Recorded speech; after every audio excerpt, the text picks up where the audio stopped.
116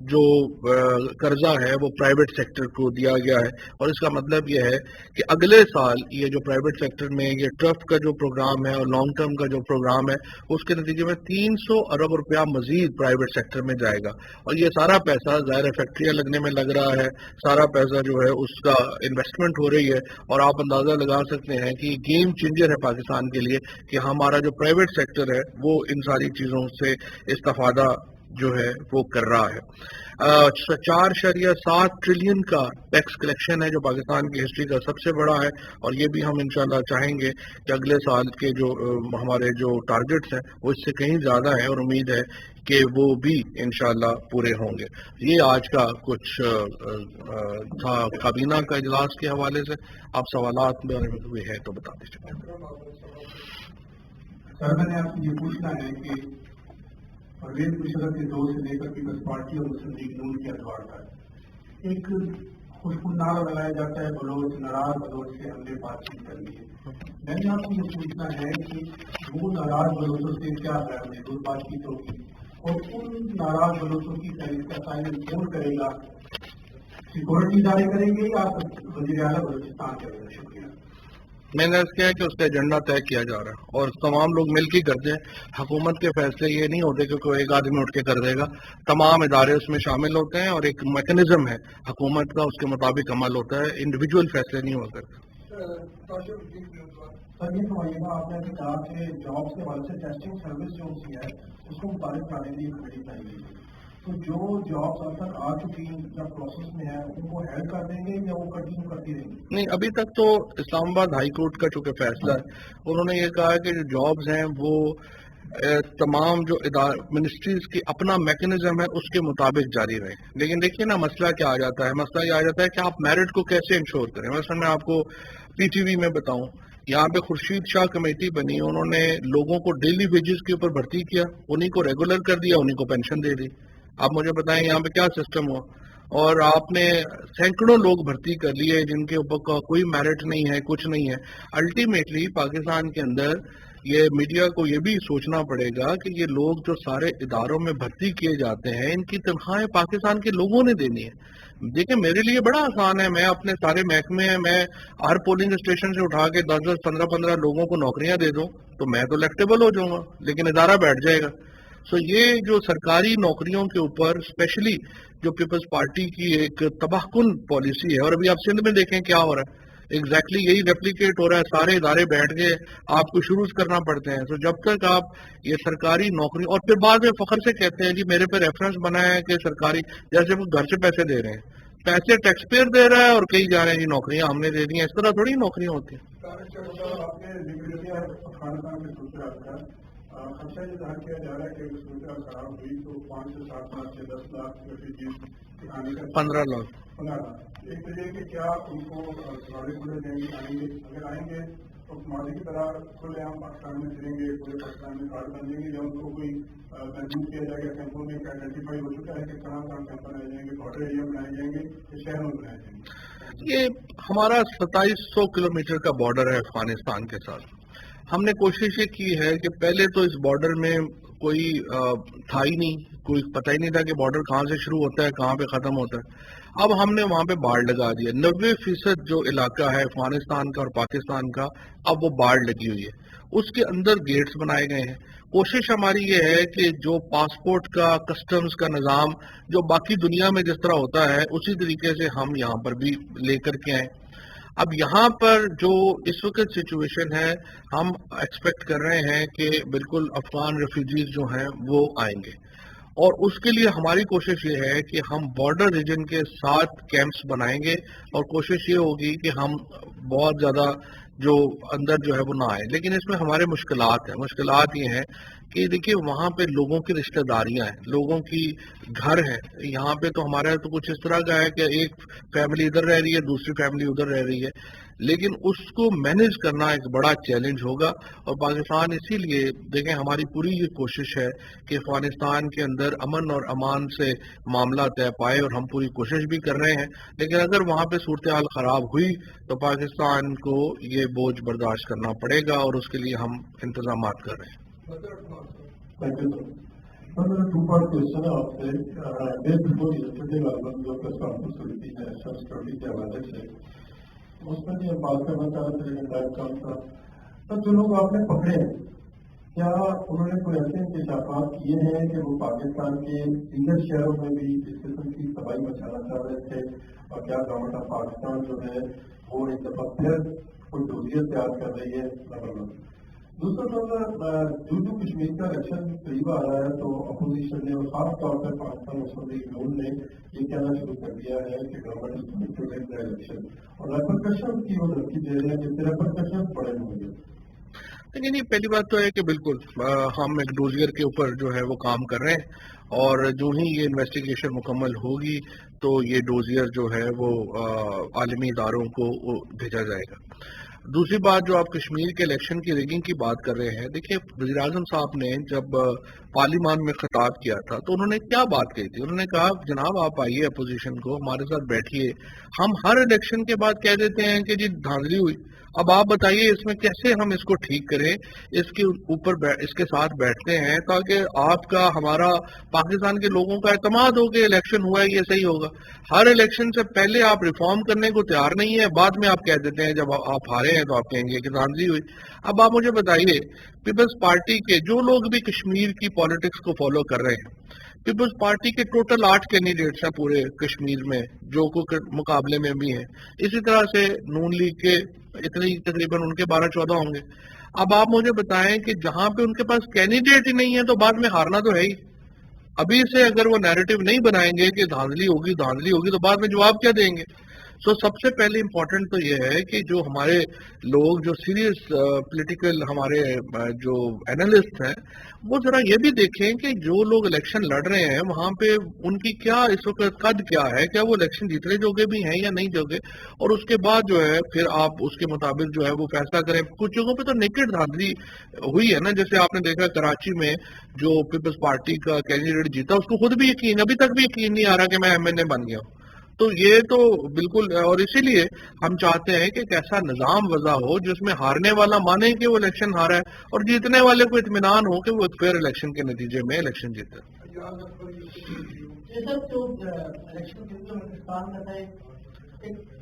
سوچ یا پرسپشن ہے کہ جس کی مرکز میں حکومت ہوتی ہے وہ بالکل پاکستان کشمیر میں حکومت بناتا ہے. ماضی میں بھی ہم نے دیکھا,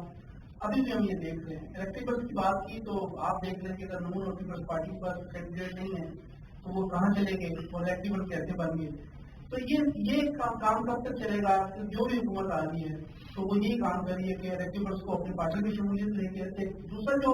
ترکم بارڈر کو بند کیا گیا ہے, تو کیا آپ سمجھتے ہیں کہ واقعی ہی کووڈ کی وجہ سے بند کیا گیا, جو افغانستان کی کرنٹ سچویشن ہے اس کے لیے ایک سیفٹی پریکاشن میئر دینے کے لیے ہم نے انہوں بند کیا ہے تاکہ کوئی ایسے لوگ ادھر نہ آ جائیں جو بعد میں ہمارے لیے مسائل کر سکتے ہیں؟ دیکھیں, پہلی بات تو یہ ہے کہ جو آپ نے کہا کہ الیکٹیبلز والا کام کب تک چلے گا, یہ اس وقت تک چلے گا جب تک سیاسی جماعتیں ملک میں نہیں بن جاتی. اگر آپ کی سیاسی جماعتوں کی اپنی کوئی حیثیت اوقات ہی نہیں ہے اور وہ کھڑی ہی الیکٹیبلز کے اوپر ہیں, اور اگر آپ سمجھتے ہیں جس طرح سے نون لیگ روز کہتی ہے کہ ہمارے لوگ ادھر چلے گئے یا ادھر کے لوگ ادھر چلے گئے, تو اگر نواز شریف, مجھے آپ بتائیے کہ کس آئیڈیالوجی کے تحت زرداری صاحب کی گود میں جا کے بیٹھ گئے, اور زرداری صاحب کس آئیڈیالوجی کی چکر پہ جا کے فضل الرحمان صاحب کی گود میں بیٹھ گئے. جب آپ کی لیڈرشپ کی کوئی آئیڈیالوجی نہیں ہے, جب آپ کے جو ٹاپ, یہ جو لائلٹی کا کانسیپٹ ہے نا پولیٹیکل پارٹیز میں, یہ اپنے سے نیچے والوں کے لیے, خود وہ کسی کے لائل نہیں ہے لیکن نیچے والا جو ہے اس کا لائل ہونا بڑا ضروری ہے. آپ جو مرضی کریں کیونکہ آئیڈیالوجی تو کوئی نہیں ہے. فضل الرحمان کے پیپلز پارٹی کی کیا آئیڈیالوجی ہے آپس میں؟ بلاول اور فضل الرحمان صاحب آپس میں کیا ملتے ہیں؟ اسی طریقے سے یہ جو آپ کے نواز شریف صاحب ہیں اور شہباز شریف صاحب ہیں اور زرداری صاحب اکٹھے بیٹھ جاتے ہیں, کیا آئیڈیالوجی ہے؟ تو جب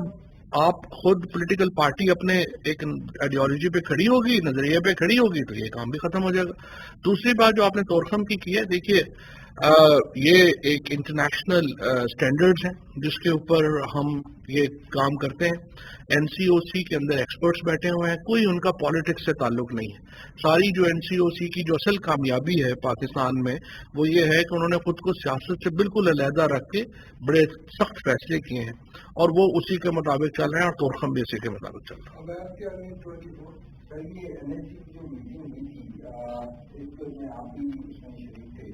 اب یہ چیزیں ہو چکی ہیں. اگلے ہفتے کب تک اجلاس ہوگا؟ کیا آگے کیا کنٹینیوٹی ہے؟ کب تک ہونا ہے اور اس کے حوالے سے کیا انتظامی ہو سکتی ہے؟ دیکھیے یہ تو این ایس سی کا اجلاس تو ہو جائے گا، وہ تو اسپیکر صاحب نے کوآرڈینیٹ کرنا ہے کیونکہ وہ چیئرمین ہیں اس کے کمیٹی کے. لیکن ظاہر ہے کہ بنیادی جو نیشنل سیکورٹی پالیسی ہے بنانا وہ تو حکومت کا کام ہے، اور ہم اپنی نیشنل سیکورٹی پالیسی کے اوپر بہت کینلی کام ہو رہا ہے اور ہو بھی چکا ہے، اور آپ کو اقدامات اس کے نظر بھی آ رہے ہیں انشاءاللہ تعالی. Thank you.